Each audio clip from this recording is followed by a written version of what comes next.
In 1997, a man named Frank Abagnale published a memoir. In it, he claimed that between the ages of 16 and 21, he had impersonated an airline pilot, a medical doctor, a lawyer, an FBI agent.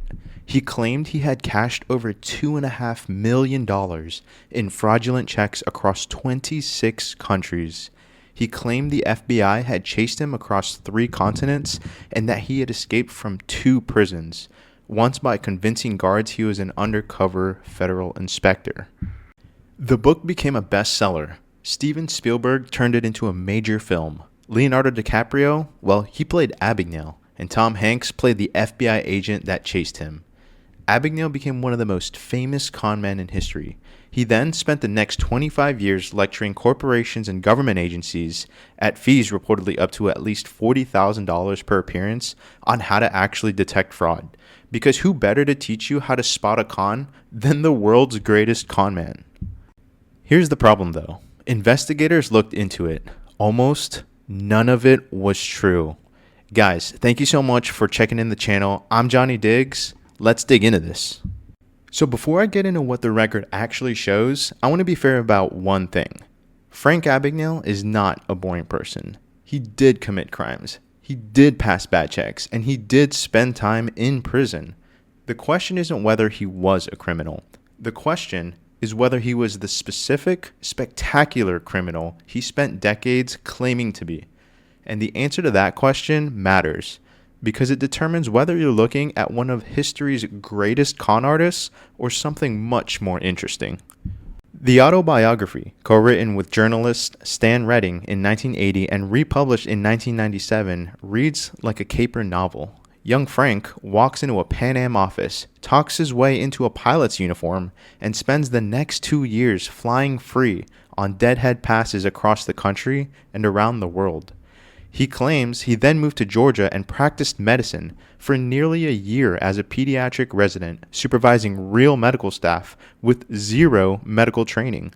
He claims he passed the Louisiana bar exam on his 3rd attempt and even worked as a lawyer.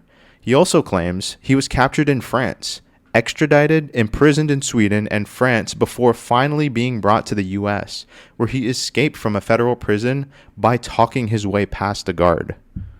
It's an incredible story. The problem? The paper trail. Investigative journalist Alan Logan spent years requesting records from the airlines, the hospitals, the law firms, the prisons, and even the courts mentioned in Abagnale's story. Pan Am's records? No record of Frank Abagnale as an employee or even a deadhead pilot.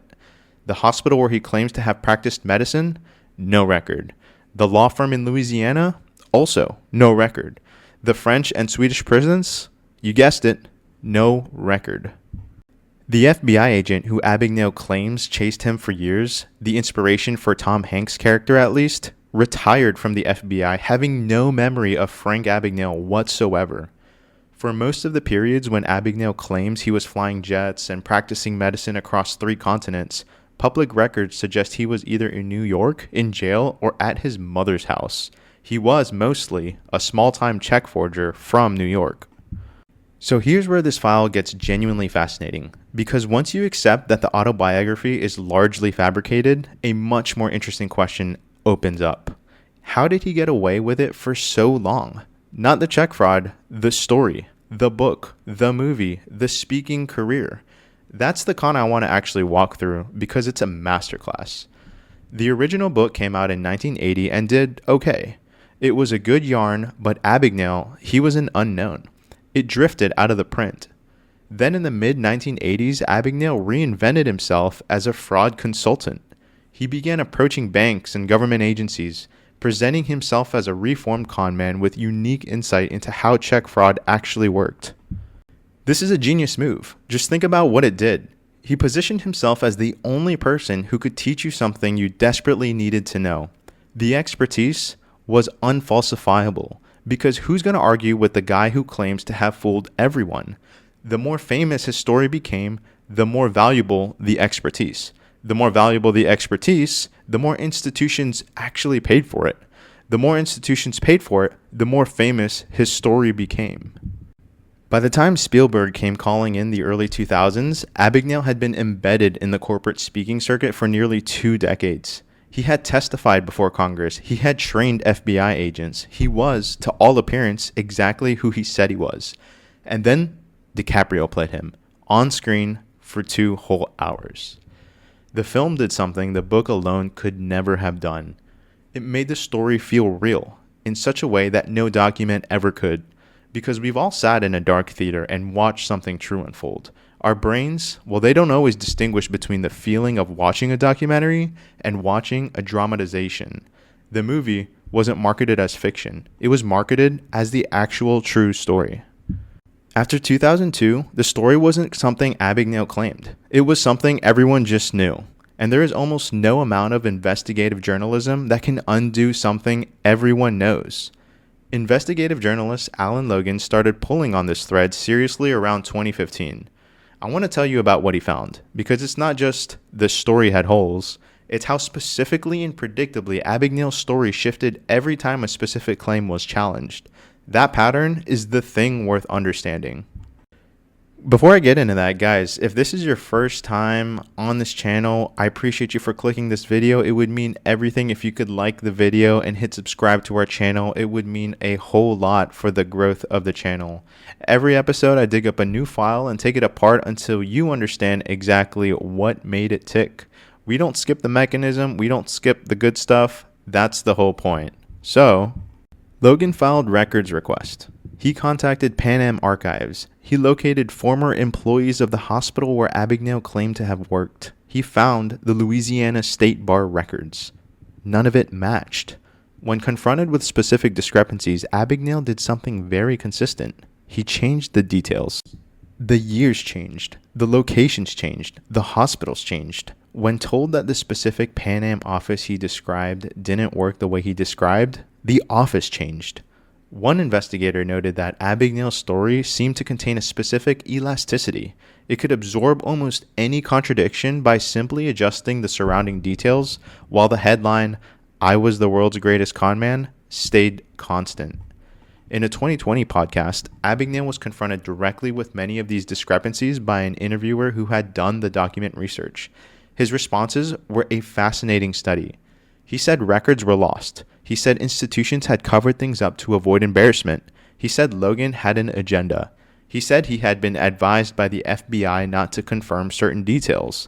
But what he didn't do, what he has never done in any public appearance where this has come up, is produce a single corroborating document, not a single one. Now here's the question I want you to sit with. If the story is fabricated, if Frank Abagnale was mostly a small-time check forger who invented a spectacular biography, what does that make the thousands of bank executives, FBI agents, and members of Congress who sat in his audiences for 30 years? The people best positioned to detect fraud, sitting in a room, paying $40,000 to be taught about fraud by a man who was, at that very moment, committing it. I want to be precise about what I think happened here, because "he lied about being a con man" sounds like a punchline. It's not. It's one of the more sophisticated long game plays we've covered on this channel, and it was hiding in plain sight for decades. Abagnale solved a problem that most fraudsters never figure out. How do you build a sustainable, legal, recurring revenue stream out of a criminal past? The answer he found: make the past so spectacular that the past itself becomes the product. The corporations paying him weren't just buying fraud training, they were buying the entire story. The association with the legend, the ability to say, "we brought in the real Frank Abagnale," which meant that the more spectacular the story, the more valuable the product, which meant the story had to keep getting more spectacular, which is exactly what the record shows. The claims escalated over time. Early interviews are more modest than later ones. The movie version is more dramatic than the book, and the book is more dramatic than the earliest recorded interviews. He didn't just fool banks and government agencies, he fooled Spielberg, he fooled DiCaprio, he fooled Hanks. He folded the entire apparatus of Hollywood credibility into his story and used it as armor. And the armor worked for decades. Because once Steven Spielberg has told your story, once the culture has processed it as true, the burden of proof flips. It's not on Abagnale to prove the story happened. It's on the investigator to prove that it didn't. And that's a much, much harder thing to do. Every time I close a file, I ask the same question. Why did it work? Abagnale's case is the most unusual one we've covered because the con isn't in the past. It ran for over 40 years in broad daylight. Let's start with the authority. The speaking circuit created it. Once you've trained the FBI isn't going to publicize that they were trained by a fraud. There's an institutional incentive to just leave it alone. Also, let's take a look at the unfalsifiability. The records were lost is not a satisfying answer, but it is a hard one to disprove. You cannot prove a negative, and most journalists confronting a wall of the records don't exist just move on to the next story. But the third one is what I find most interesting. Narrative lock. Once a story becomes part of the culture, once it has a movie, a soundtrack, a 2-hour emotional experience that millions of people have shared, it becomes almost impossible to retract. Not because people are stubborn, but because the story has given them something. An entertaining evening, a sense of wonder, a memory they shared with someone they love. Telling them the story isn't true doesn't just correct a fact, it takes something away from them, and people resist that. The most durable con isn't the one that takes your money. It's the one that gives you something you want to believe and then makes you an unwilling defender of it. Abagnale didn't just fool the banks. He made the culture complicit, and the culture, by and large, decided to stay that way. Abagnale built his career on a story so good that the story protected itself. Which gets me thinking about scale. Because everything we've covered so far, a tower, a country, a wire scheme, a fake biography in all of our previous episodes are all individual operations, just one man, maybe a handful of partners. The next file for our next episode is different. In 1869, two men didn't con a bank. They didn't con a city. They tried to con the entire U.S. economy. They cornered the gold market. They had the president's brother-in-law in their pocket. They nearly caused a financial collapse that would have ruined millions of farmers and merchants across the country.